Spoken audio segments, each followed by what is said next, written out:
Hello, everyone. As we are chart here, please wait. We want to wait for people to join in and come in. We're just going to play some music, enjoy, and then we see you when we start.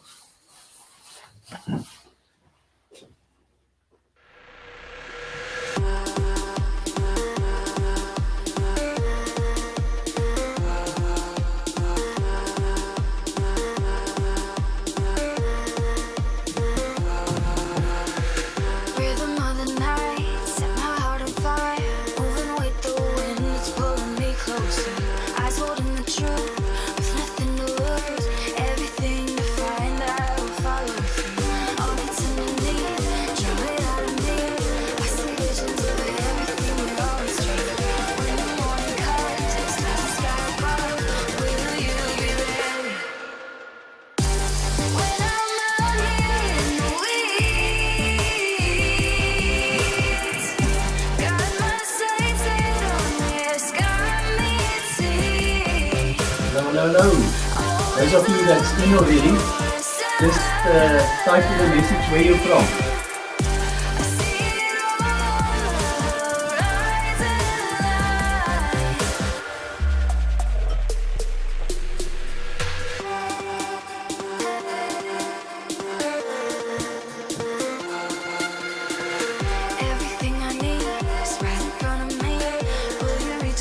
Hi Elizabeth.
Elizabeth, if you have no black doors.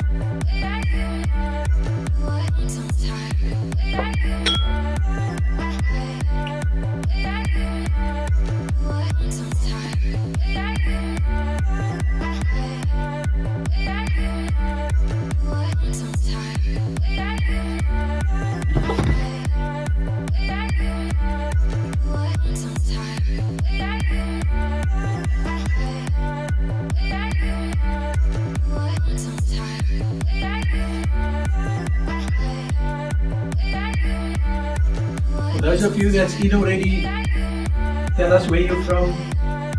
Type it in the message box at the bottom right, please.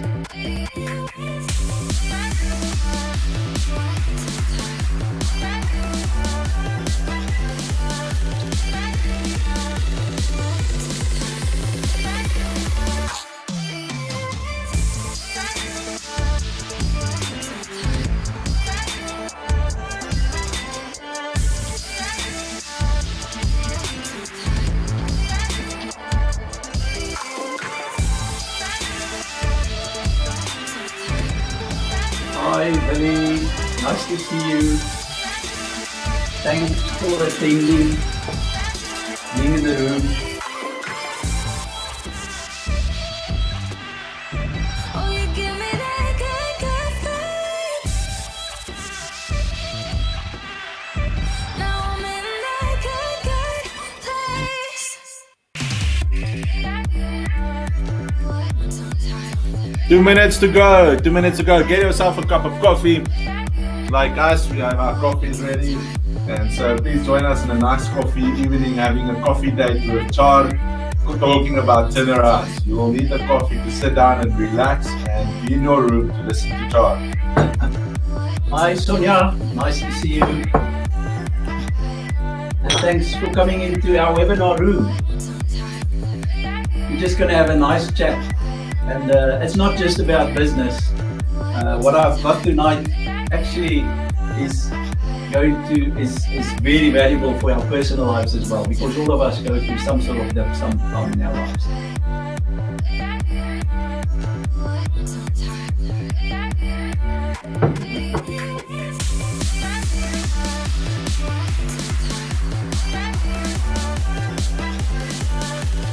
Thank you, Sonia.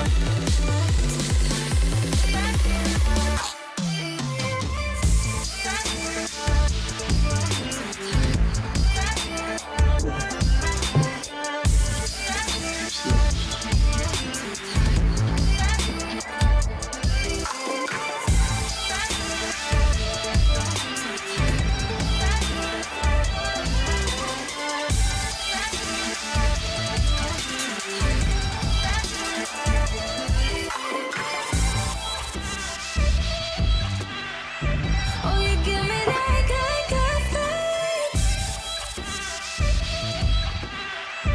Now I'm in that good, good place.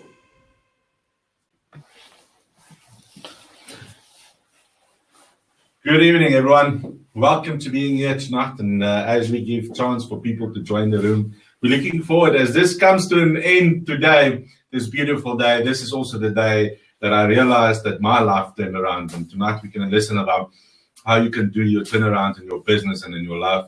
And it's sad to see that this is almost finished. Tomorrow is our last day. One more speaker to go tonight, and then 4 more speakers tomorrow. And we're going to say a few more things to you that will take you to the next level, if I have to say that way. You can hear actually my English is busy getting, how can I say, running out of airtime. But that's part of being Afrikaans and from local and from South Africa. I'm very proud to be in this country. And one thing that sits down to my heart is about turnarounds. You know, whenever you think you're down in the dumps and you can't, it's actually the moment you can. When you think you can't summit the mountain, that's actually when you have to do it. But the thing is, once you're down that hole, how do you get out of the hole? Because the only thing that you see is darkness around you. And tonight we have the privilege and honor to have Chart with us, that is a specialist in this field. He has helped multiple businesses to turn themselves around, but not only businesses, individuals as well, how to get out of debt. So tonight we're looking forward to listening to Chart van der Walt, the only guy that has the expertise, the number one in the country that helps businesses to give them turnarounds. Let's give a big hand for Chart van der Walt. Thank you, Cobus, for that one.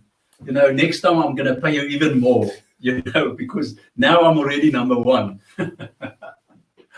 Guys, thank you for attending the webinar. Thank you for being in the room with us. We're going to have a good discussion about something that happens to most of us sometimes in our lives. And it's about having a distressed business and having to do a turnaround on that business. And also in our lives, you know, because the turnarounds I had in my life was not only because of my business. You know, I personally had to turn around as well. I think my biggest turnaround or reinvention was in this last 6 months. I think the lockdown came at an amazing time for me. I took the time off to reinvent myself with total new goals. You will see there at the back is my vision board with some great visions on it. When I'm 64 now, when I'm 70, I actually want to win the powerlifting world champs. I already qualified for it this year, but I also, one of my, probably my number one vision is that when I'm 70, I actually want to talk to a very big audience on stage in New York. It's always been something that's with me about 30 years ago, and I revived it now, and I will be there this time because I've got a coach, and it's Quibus. You know, and the one thing I did learn, you need a coach. So welcome all of you. I'm humbled. I really appreciate you being here. Thanks a lot. Now, you know,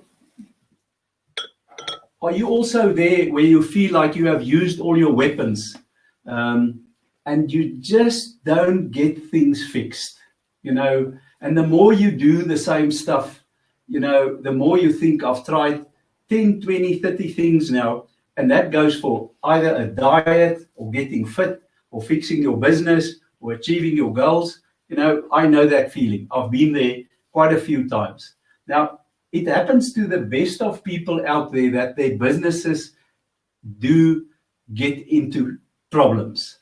You know, my father always said, it does not matter if the sheriff of the court stop in front of your house to take possession of what you have, because it can happen to anybody, as long as it's not the policeman, because then you've done something wrong.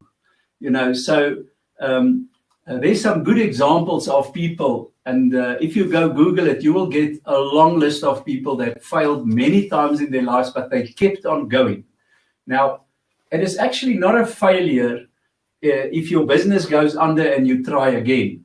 You know, Peter Daniels, one of my great role models in Australia, he always said, if you keep on trying, it was not a failure, then it was just a temporary setback. And that's how we need to look at our businesses. Now, Henry Ford had 2 businesses that failed dismally. And look what he did get right. You know, the mighty Ford company. And then everybody knows Colonel Saunders' story. Colonel Saunders had this very nice, amazing spices, and he believed in it. And he went to a chicken outlet, a takeaway outlet, and he asked them if they don't want to try it, and they didn't want to try it. So he went to another one. He went to 10 of them. He later on went to 100 of them. He just didn't stop. He didn't think, I'm a failure, I'm failing, it's not working. According to the records, he did visit 1,009 outlets. Now, guys, that's a great example for somebody that was my age, you know. And 3 years later, Kentucky Fried Chicken was franchised worldwide. You know, so what a nice story about other very prominent people that also had failures. Now, I'm not going to tell my whole story. I've got all the things that happened, or a lot of things that happened in my life, rolled through. And why is it I want to show it to you? I have been in business since I was 8 years old, and I'm 64 now, and I have learned a lot of lessons. And I just want to show it to you so that you see I do have the right experience for this specific talk. So I'm going to play it for you, and you can listen to the music while I get this one on, and just read through some of it.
I want to ask you, the music, was the sound good and was the volume good enough? You can just put in a Y or an N so that I can improve it the next time. Somebody just put it in for me. Was the music? It was okay. Thanks, Benny. Appreciate it. Okay, so I've lost it all twice in my life. The first one was with a property development. In the late 80s, I was a town and regional planner. I always also studied project management. And with three other partners, we did a development in KwaZulu-Natal, next to Indrina. We did develop low-cost housing. And the project just went well. But, you know, like with COVID, the civics then decided that nobody must further buy any property in the townships, because at that stage you had 99-year leasehold and they wanted freehold. That means you've got lifetime ownership. And it was a good reason. But for us, obviously, it was a problem because for 15 months, there was no sales of any houses. We developed about 500 houses. Now, the construction company that was one of the partners, they actually went under and they liquidated themselves, sequestrated themselves, and they left me and the other two guys with 1.5 million of debt with the banking group Sambo that doesn't exist anymore.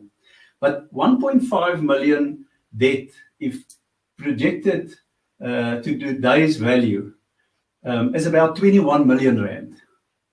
And my other two partners, the one went to East London, the other one to the West Coast, and everybody said to me, Chart, you must sequestrate yourself. My attorney, my bookkeeper, a family member, and friends said, just like the other guys, sequestrate yourself. Within a few years, you will be out of it. And I just decided that's just not right. We did lend that money. It was done in good faith. We had a great relationship with Sambo. And I decided I'm gonna have a go at this one. Now, the one thing I did learn there is you have to communicate. So I started communicating with Sambo as much as possible. I even visited the CEO, then the late Hendrik Sloot, and there was a manager, Eddie Mini, I remember, and they entertained me, and I presented them with a plan how we can develop these houses, let them eventually sell them, etc. And they bought into it. Why? And this is lesson number one. If you are in debt, you must communicate regularly and with a plan with your creditors. That is so important. The moment you start backing off, they will start worrying, and then it's a mess. They supported me. It took me 10 years with them to actually develop and sell out all those houses. And in the process, it also costed me about 800,000 Rand, which is probably another 10 million in today's value. And I had to start all over again.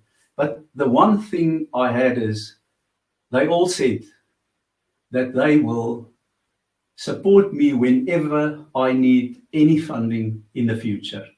You know, and it's like playing golf and being honest. You know, I felt so good about it. It meant much more than the money I lost.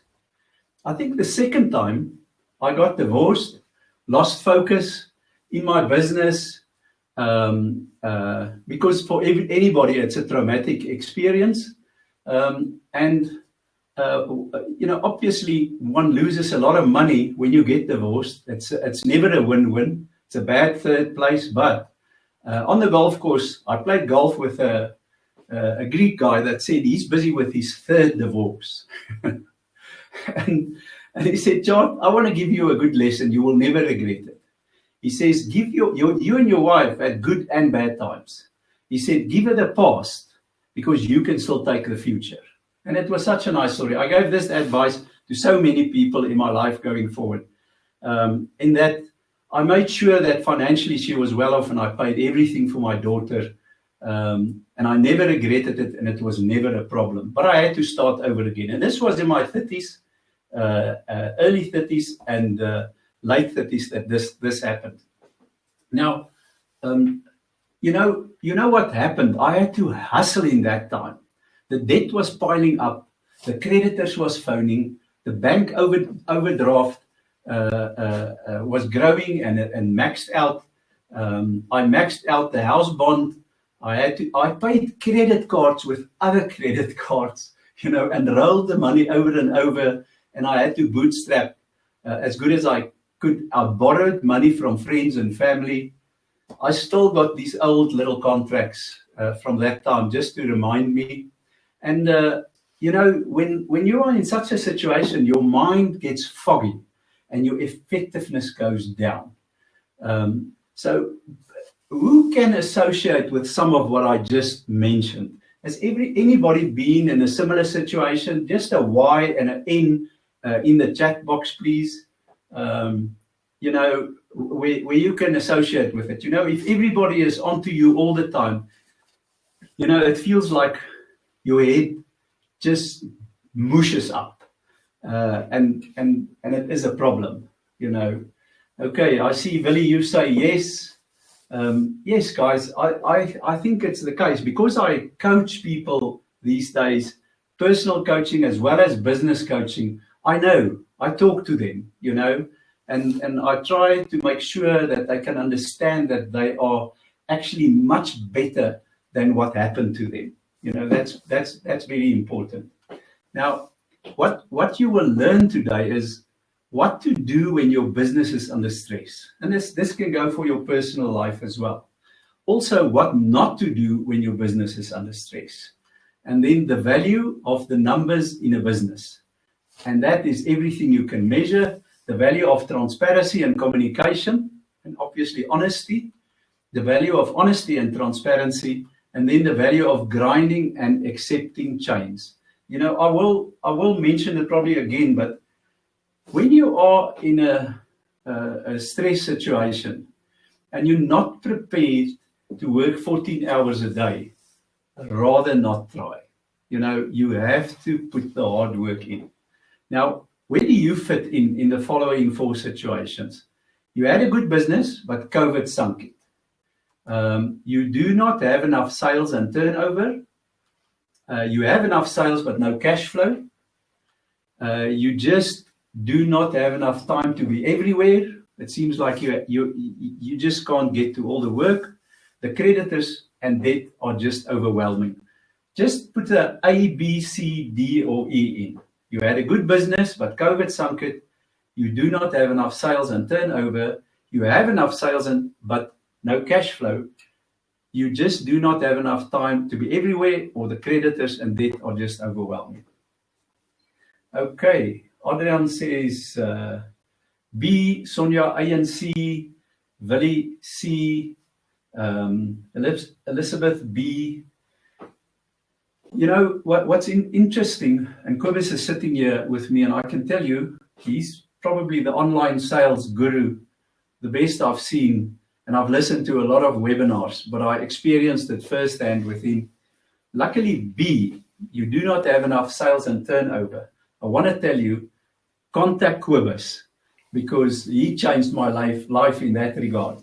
But let's proceed. Just some successful turnarounds I did. One was with a fertilizer company, middle 1990s. The other one, a beverages company, also middle 1990s, and then a franchise company, real estate franchise company. And I'm going to tell you a little bit about that. That's turnarounds where I was actually CEO or chairman and also owner in the company. Now, Albert Einstein said, insanity is doing the same thing over and over again and expecting different results. Guys, if you have tried certain things in your business, and it's now a year later or 2 years or 3 years, but you just stuck where you are, that is insanity, because you're probably trying the same things over and over again. And I suggest you either upskill yourself and make sure you get new knowledge, open your mind, but most of all, I would say, get a coach that can assist you to get a new mindset and do things differently. Because if, in anything you want to succeed, I can tell you, if you don't have a coach, in my Reinvent 7 secrets, the most important secret is get a coach to help you change your mindset and the way you think and what you do. Now, the general root causes for distressed companies, and I'm just going to go quickly through that. I want to actually get to the stories so that I can give you practical examples. Is the revenue downturn caused by a weak economy or COVID, the wrong leader of the business, overly optimistic sales projections, and we always do that. Our sales projections is too high, and our cost and expenses we also always budget too low. Poor strategic choices or products, poor execution of a good strategy, high operating cost, insufficient or wrong resources. You know what happens in a lot of small companies that starts growing? We start appointing family and friends and the wrong people. And there's nothing wrong with appointing family because, most of the big listed companies in the world is family businesses. But we usually do it not for the right reasons. High fixed cost that decrease the flexibility, highly successful competitors, excessive debt burden, and then inadequate financial controls. Wherever I go and I find a company that needs help or a turnaround, I find that the financials is just not up to date. It's not accurate and it's not up to date and it's not in such a way that you can read it and make decisions on it. Now, if you look at the life cycle of a business and usually in a startup, in a business, it is very entrepreneurial. It's passionate. It's driven by the owner or founder that can do everything, and he's the best at that. Problem is with a startup is that we sometimes grow too fast. There's obviously very little controls and financials, and that leads to the business going under. In the fast grow phase, the problem is that we grow too fast, and we run out of cash flow. That we see like in 80% of the time. Why? Because we didn't have good financials, we didn't have good projections, and we didn't have good cash flow projections as well. As soon as the business gets to prime, we now have got a lot of people working for us. The business is big, but we've got no processes, systems, leadership, people development, etc. And that's the classic problems business have through the life cycle. Now, a turnaround have successive stages. Usually what happens is we successful and we go into decline. Now, when we are in decline and distress, we need to determine the needs of the company and we need to do a viability analysis. Now, the most important thing is when we are here in the hole, sorry guys, when we in the hole here, we need to manage the turnaround, stabilize the business, fund the business, and fix the business. We first need to get out the hole, and I've got a better illustration going. And once we're out of the hole, we can have a steady and balanced growth in the business. Now, I want to talk about the personal turnarounds. What we did in the middle 90s is we had a business that did funding and we did fund companies that battled to get their funding at the bank, but we could put the applications together well. But some of the companies were too far down the line. This company specifically was already, they were already sued for liquidation and all of that. So what we did is we did a deal and we purchased 60% of the shares for R1. And we did put a capital injection into the business. And why did we do it with this business that was going under? It was an organic-based fertilizer. It was patented, but more importantly, it really gave amazing results, better than any of the other products on the market. It was more expensive, but at the end of the day, the money you put in, the return you got was better. The guy that developed this product didn't have 1 day of formal education, but he was a brilliant brain who knew how to develop this product, and we decided we can fix the stuff he cannot fix, and he will focus on the product itself. Now, this business had fast growth, poor admin and finance, big spending, nice big BMW 7 Series, and over-optimistic outlook. So they ran into trouble. The positives was a good patent and product with value add. There was gold where they mined. The actions we took there is we immediately started to communicate with the creditors and the suppliers. And this is one of the most important rules. We showed them a plan and projections and what we can do and how we will turn the business around. And we convinced them to ring-fence the debt that was already there. And we wouldn't touch on that for a year, and we will start buying cash until they were happy that they will give us some more credit. That was the important thing again. Regular communication. We didn't run away. They were surprised that we're there because they battled to get hold of the owner. We appointed a great management and sales team. I was CEO there. I got hold of an amazing general manager that came out of the OK team, and a sales manager who put together nearly 50 agents that performed very well. We grew the business in 3 years from an 8 million turnover to 100 million turnover before we sold it. And it was a great turnover. What was important? We had the right product. We had the right people. We communicated with the creditors. We put a plan together which they bought in, because if they didn't buy into it, they probably would have got 15 cents in the rand.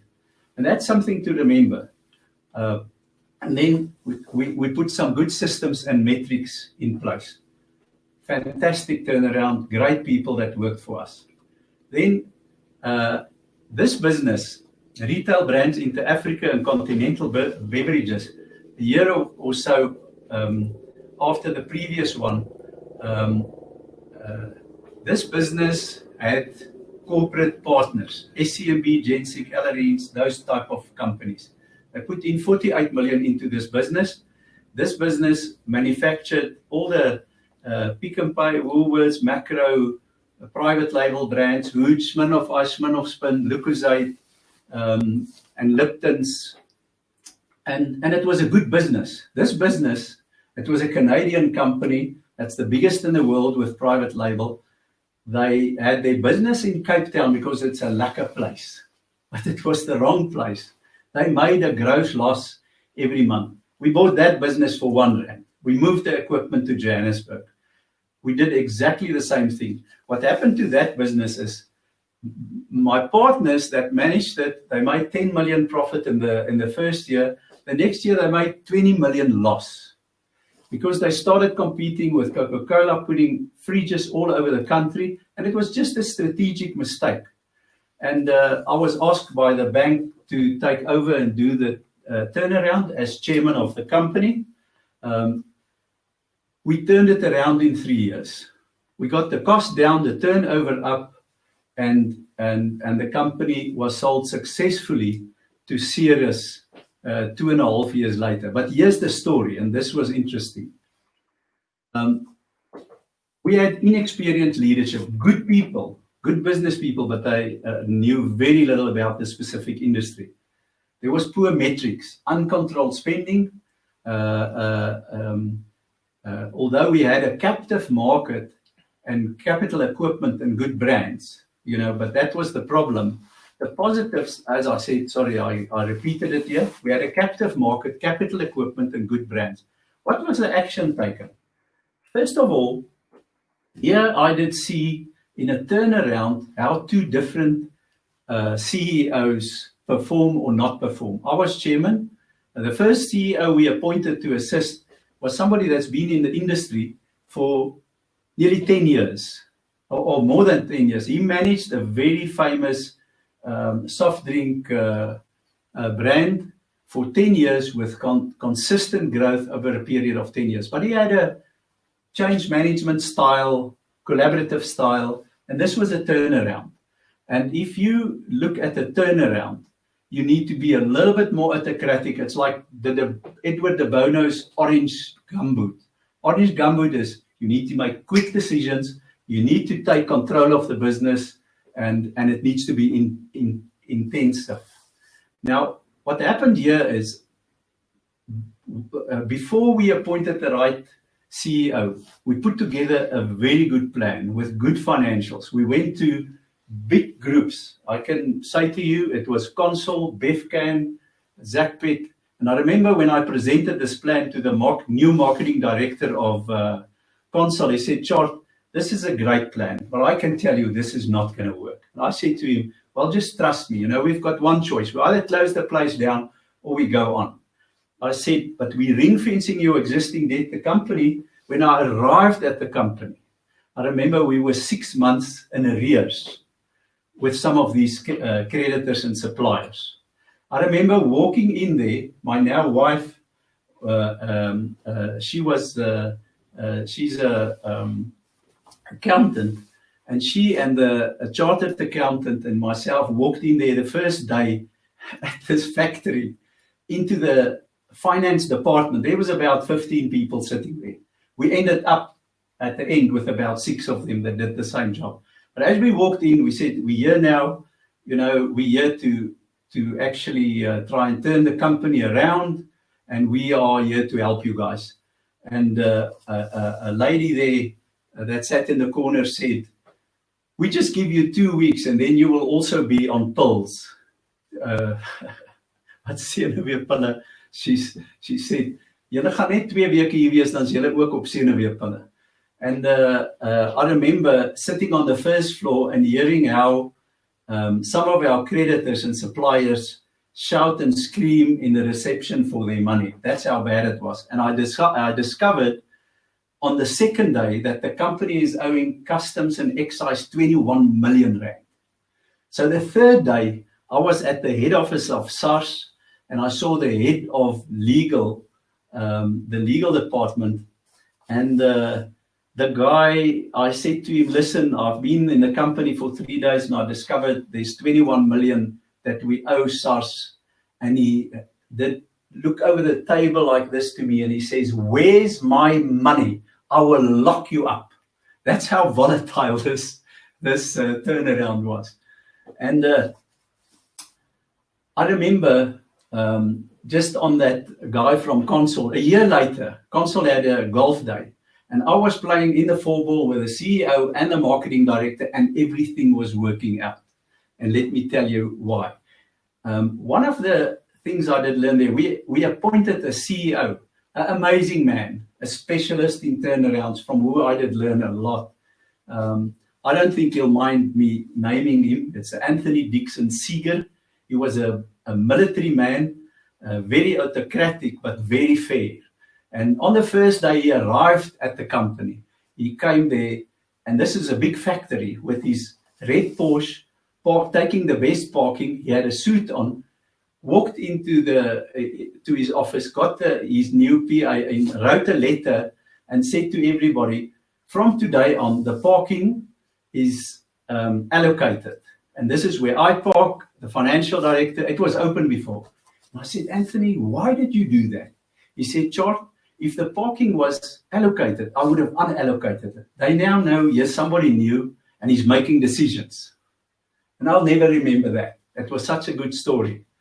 So what he did, what I did learn from him is when you do a turnaround, you do it company-wide, you do it intense, in every department. You don't try and do things incremental. You just go as hard as you can. Some people will hate you. Some will love you. Those that love you, you will take to a next level. But he was the most important reason why that worked. He had meticulous, he started measuring everything.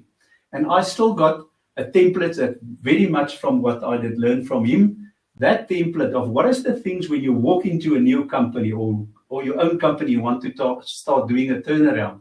What is all the things in all the different departments you measure? And that's I am going to give away as a freebie for you at the end of the session.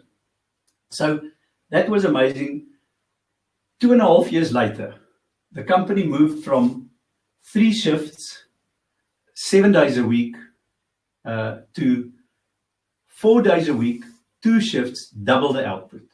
That's what experience does. And in most turnarounds and companies, especially with young companies where the owner is running everything, he doesn't have all the skills, but they do not appoint the right people to assist.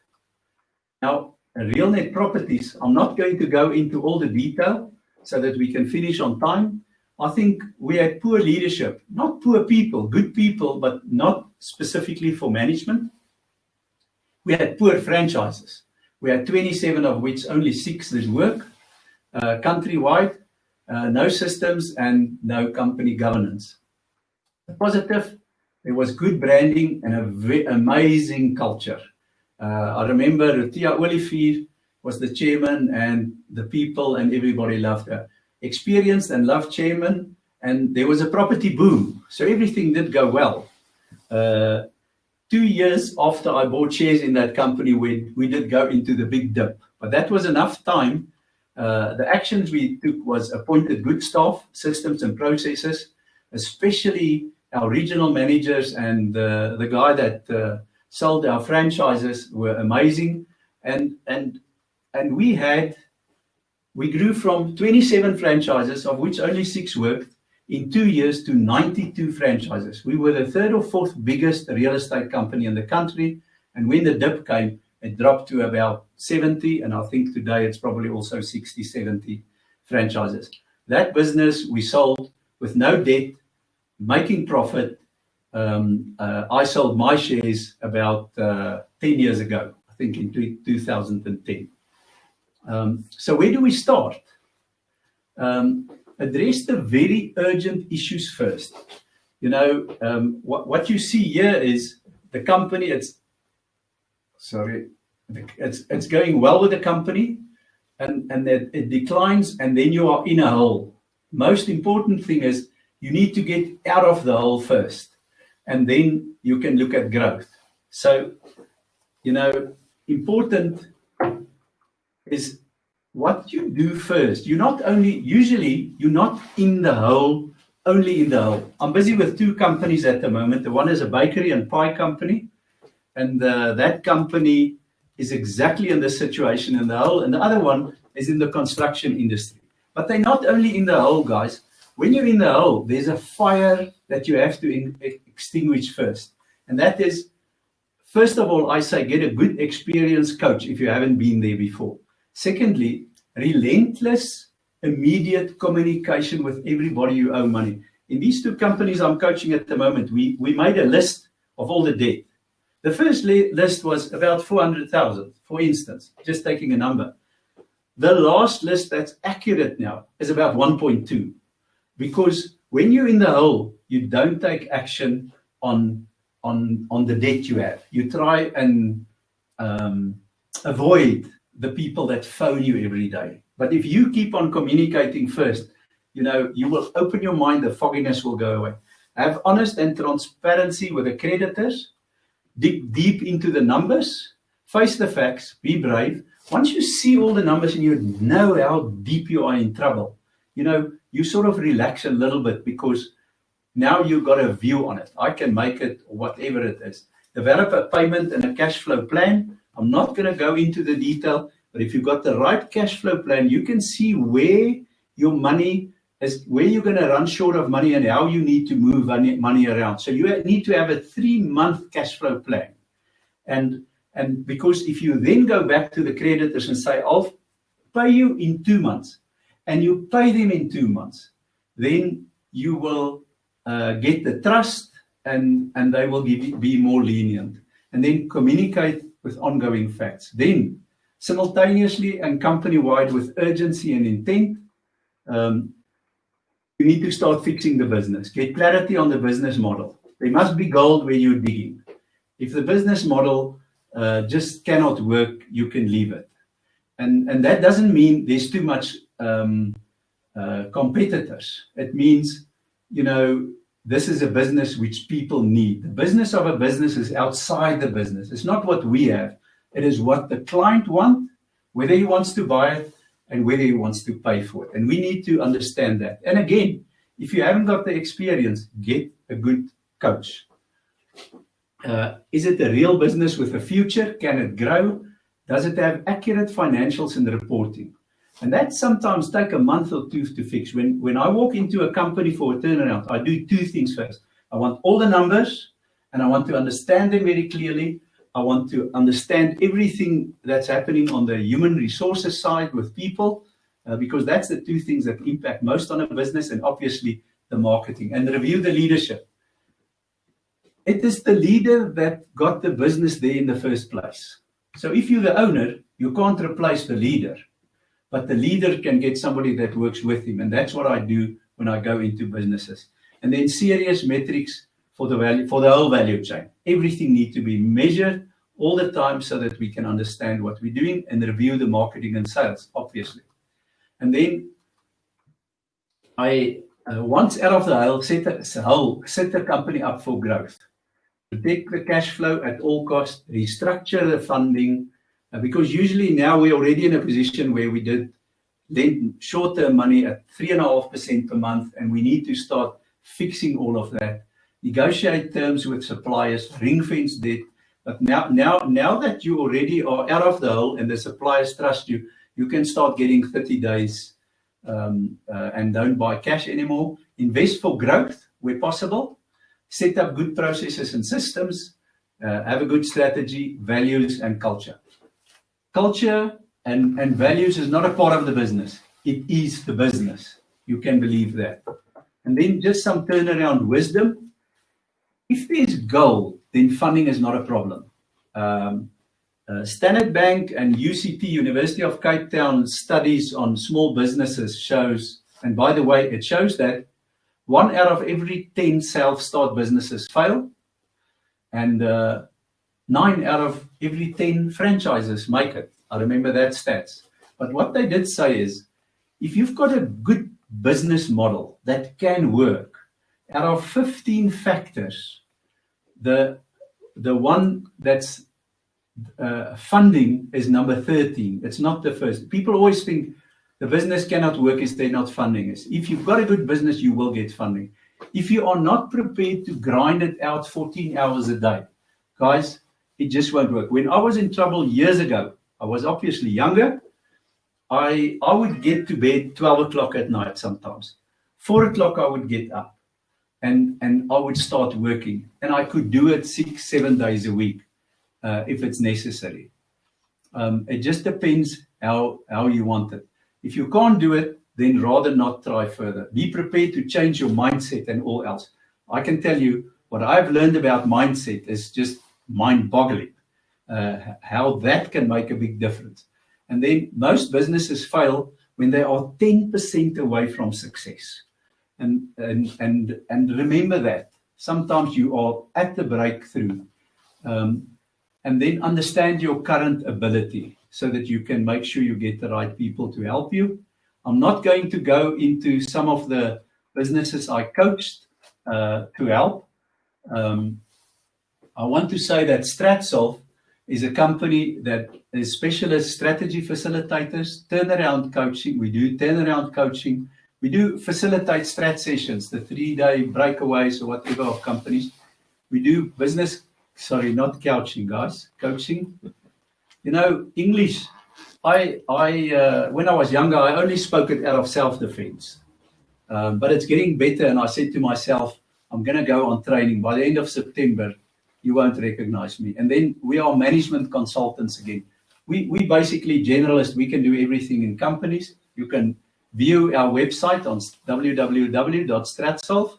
I'm not going to sell anything to you tonight. It's not one of those webinars from me. You will receive this recording.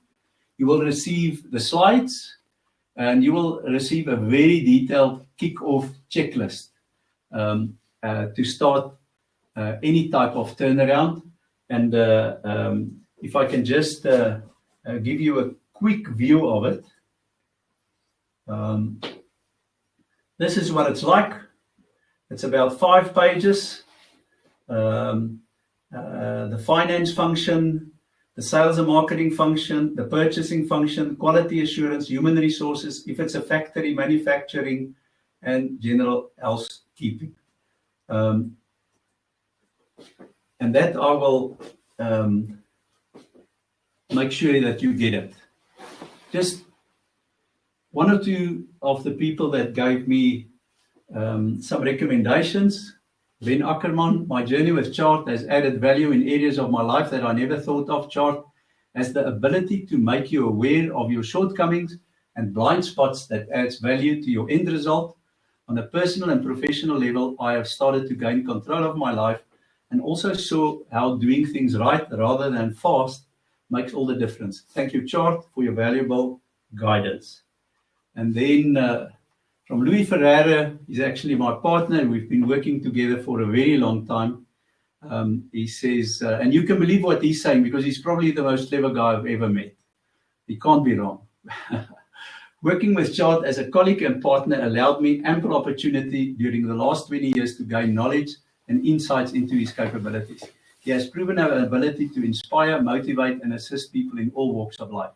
His unique combination of business experience, life experience, skills, knowledge, and honest concern for others give Chart a mature and trustworthy, teachable point of view, which promises real benefit and growth to anybody with him. And then Rian du Plessis, we do a lot of facilitation for corporate companies and private companies in strategy and leadership alignment.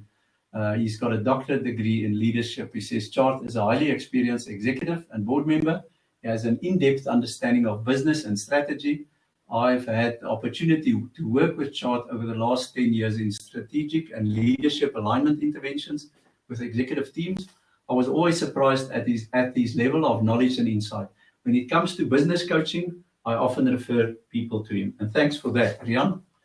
Okay, so anybody that wants a free consultation, mail me at chart@Stratsolve. You're most welcome. On anything about your business, whether it's turnaround, whether it's growth, whether it's just to say, Chart, I enjoyed your discussion, and let's talk about whatever it is. You are most welcome to do it because I really appreciate you attending this webinar in this room tonight. And there's my phone number.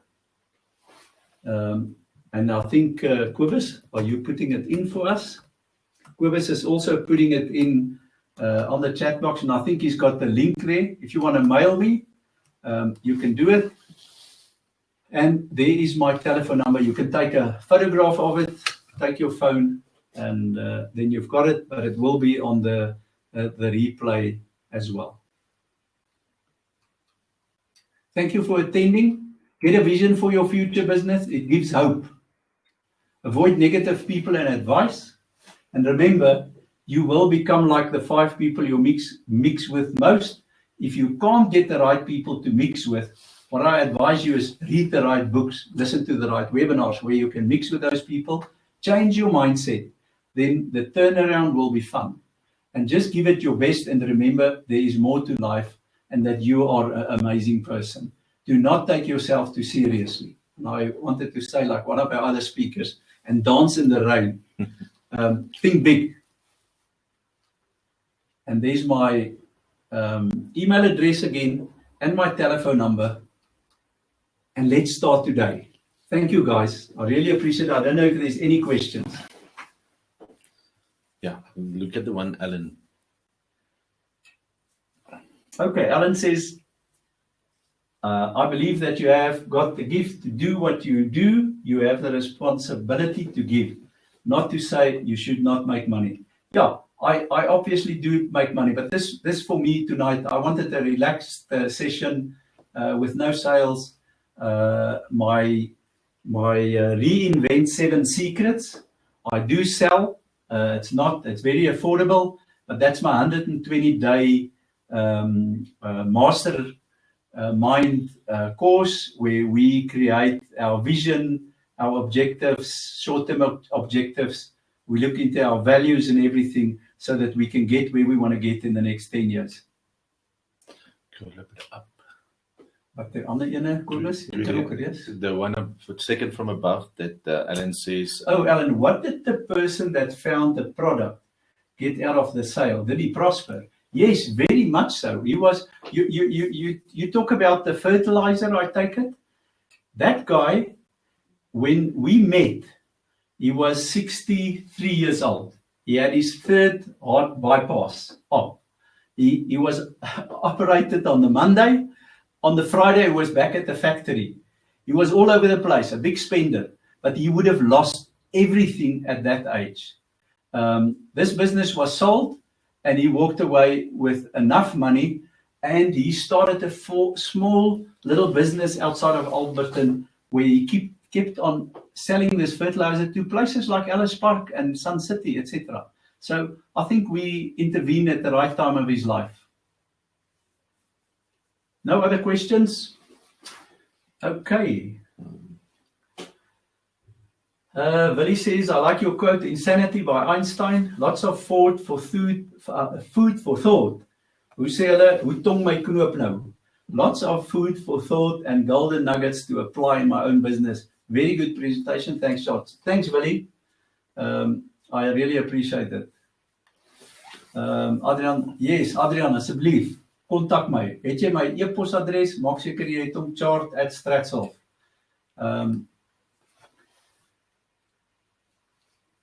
Okay, dankie julle. Ellen, yeah, well done, and I respect what you're doing. Thank you. Thanks a lot, Ellen. I really appreciate you coming here. Yeah, thank you, Alan. Alan is 73 years old. Yeah, wow, Ellen. So the two of us are now into the best 10 years of our lives. Yeah, and Alan is amazing. We've talked a few times, and I've known Alan since actually when the lockdown started. He joined my first webinar, and he's there been since, and we've been talking over the phone. So Alan, is always amazing to see you and still support. You don't know what that means, and I think that is one thing that we as small businesses need. Yeah. And people that are in business, we need to support each other. Yeah. And then I think that is where Chart's heart is tonight, is to give, and to give you opportunity to reach out as well. You all know my heart as well. Everyone says, because why do you sometimes give your time away for free? Is because I believe in the people. I'm a person. I'm a people's person, and it's the same as Chart. We have a passion for people and companies, and however we can help, we will. And sometimes it just takes a phone call to talk to someone. Very much so. Yeah, and Alan, yes, I'm not a oom yet. And if I'm a oom, it doesn't matter. I heard John Kew of Mind Power the other night say he's now 73 and he is planning his best 10 years of his life. And I just decided that's my slogan as well. I'm planning the best 10 years of my life now. Thanks a lot, guys. Thank you very much. We really appreciate being here. We're going over to the next speaker now, Dr. Bill Price. He does amazing stuff and discussions about neuroscience and the brain. You will enjoy it if you're on. Yeah, definitely. We're going to log out now, and then we're going to log in. We're going to start on 8 o'clock sharp. One thing that is important, all the speakers, giveaways, what they're selling, the ebooks, everything that has been given away. The email will go out on Friday from my side to everyone that has been on the summit and the meeting of the minds in the last 2 weeks. So you will get that by Friday. So make sure that you check in your email boxes. It's going to take a little bit of time for me to set it up, but anything that I can do all for you. If there's any questions after Friday that you've missed something and you haven't received the email, first check your junk mail, and then otherwise then reach out to us and we will make sure that we get it for you. So from me and Chart, any last words? Then I end it. I just want to say thank you. Enjoyed it. I hope you also enjoyed it. Thanks a lot, guys. Okay.